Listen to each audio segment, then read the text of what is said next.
Hello and welcome back, it's Nan, and today I have another big video for you guys. We are going to be talking about a PS5 exclusive to get a reveal very soon. We're going to be talking about Sony hiring producers for XDev to work on AAA games from Japan and Asia. We're going to be talking about a new trademark made by Sony in Japan. And lastly, we'll be talking about how these third-party peripheral manufacturers really want to get their hands on the license to create controllers and other types of accessories for the PlayStation 5 console. Now, before we get into that, if you have not subscribed already, please hit that subscribe button, hit that notification bell to get notified about all my upcoming videos, and hit the like button. It helps the channel a ton. Now let's get started with this first update, which is basically from Blue Box Game Studios. And if you guys remember way back when, there was a PS blog post about a title called Abandoned, and it was a PlayStation 5 exclusive, and we got a little bit of a sneak peek at it. Nothing, major, but they have tweeted out officially from their Twitter account, Abandoned gameplay reveal coming soon! Hashtag PS5 exclusive, and it just says reveal coming soon. There's an image there. I'll have it up for you guys as well. And if you guys remember, we talked about this, how it's a highly realistic horror genre game. It's going to be a first-person perspective, and I believe it's going to be a shooter for the most part based on the gameplay that we've seen, but it's going to be highly realistic. That's going to play on, if you're scared, your aim isn't going to be steady. Depending on how the character's feeling is going to basically impact the way the movements are, the way the gameplay goes in general. So it's pretty exciting news. I'm actually looking forward to this game, especially in the midst of playing Resident Evil Village. I have a kick right now for playing horror games. I love horror movies, and I think it's awesome if we're going to do the horror genre with video games and do it exceptionally well. Like, this is supposed to be highly realistic, so we'll see what it's like. I think it's going to be a lot of fun, especially to stream. Now, on to our next topic, and this one comes from Reset Era. So it says, Sony is hiring producers for XDev to work on AAA games from Japan and Asia. And it says senior producer, and technical producer. These are all job postings. They're in Japanese, so they've been translated by Colex. And they say work with the best independent game developers in Japan and Asia to find, evaluate, produce, and launch external products, in brackets video games, for the best possible quality and success within time and budget. It manages the development and approval process for these products from initial concept determination or acquisition to final commercial mastering. Manage the line and guide and educate the team on production methods and internal processes, ensuring the trust and satisfaction of external development partners while developing a comprehensive and collaborative team culture and growth mindset. And that's what's listed under role. Now, under business content, it says, all aspects of new projects and existing franchises need to be effectively presented to marketing. You need to understand what it takes to build and maintain good relationships with your global marketing team and build and deliver AAA titles and franchises within SIE. And this is stated to be a substitute for Sony Japan External Development Division. Now, here's the thing. We heard about what happened with Japan Studio. They kind of dispersed.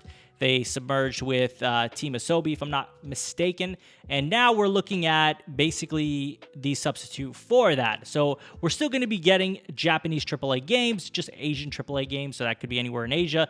And it's looking very promising. I think that we're going to get some good games from this. And I think, personally speaking, when I first heard that all that was happening, I was kind of disappointed. But now that I'm hearing that that might not be the entire story, I'm getting really, really excited, because this could mean a lot of good games are going to come from Japan and Asia, which I am all for. Some of my favorite games of all time are made by Japanese devs. So this is nothing short of exciting for me personally. And I know there's a lot of you out there that watch this channel that are big JRPG fans. So I know you fall in the same category as me when it comes to wanting Japanese developed games. Very exciting stuff. We'll be following this story very closely as it starts to develop more and more. And hopefully we'll get some more information down the road. Next up, This one comes from Gematsu.com, and it's titled Square Enix Trademarks Shisansei Million Arthur in Japan. Sony Interactive Entertainment trademarks Soho Engine. We're going to be talking about Sony Interactive Entertainment trademarking Soho Engine. This gets really interesting, guys, as we've heard about this already happening elsewhere. So Sony Interactive Entertainment also filed a trademark for Soho Engine in Japan on April 21st. This was first trademarked in Europe back in October 2020, followed by Australia, Canada, Mexico, New Zealand, and Switzerland on April 2021. So this is in some way related to what people believe to be a London studio. We know that London Studio is working on a multiplayer AAA exclusive for the PlayStation 5 console, and some people are hopefully wishing that it's going to be Home 2.0.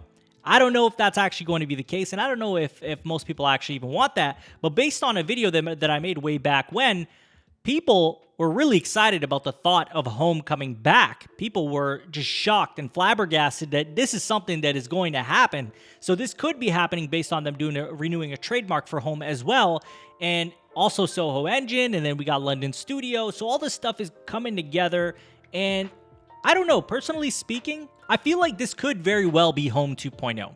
This could be, by all means. This could definitely be Home 2.0. Do I want it to be Home 2.0? I don't know if I do. I feel like we could probably do without Home 2.0 and maybe a really good multiplayer experience being of any, caliber. I don't even know where they would go with this because the games they've done, one of the examples being The Getaway, it leaves a lot of room for speculation, right? Like, we don't know where this could go. So I think the two things that could be happening is, number one, they could be doing Home 2.0. I would be surprised if they did that just because it seemed like they lost faith in Home 1.0 a long time ago. Even after it launched, they didn't really support it the way they could have, given that it was this big, ambitious project that could have probably been huge today if it was still around. But I guess we'll see what happens there. And I'll definitely keep you guys updated on the happenings around Soho Engine and London Studio as it progresses. Now, lastly, I want to talk to you guys about this WCCF Tech article, and it's titled Sony's PS5 DualSense controller is sparking a lot of interest among third-party peripheral manufacturers, Haptics Tech licensor says. So Immersion Corp, the company behind the haptic tech inside Sony's PS5 DualSense controller, has said that there's plenty of interest in the tech from third-party peripheral manufacturers. Third-party manufacturers are also looking for ways to implement the new haptics tech inside their peripherals, allowing them to launch their own line of unofficial PS5 controllers. In quotes, the DualSense controller is certainly sparking a lot of interest among third-party peripheral manufacturers. I just don't have a comment on timing of when that might hit.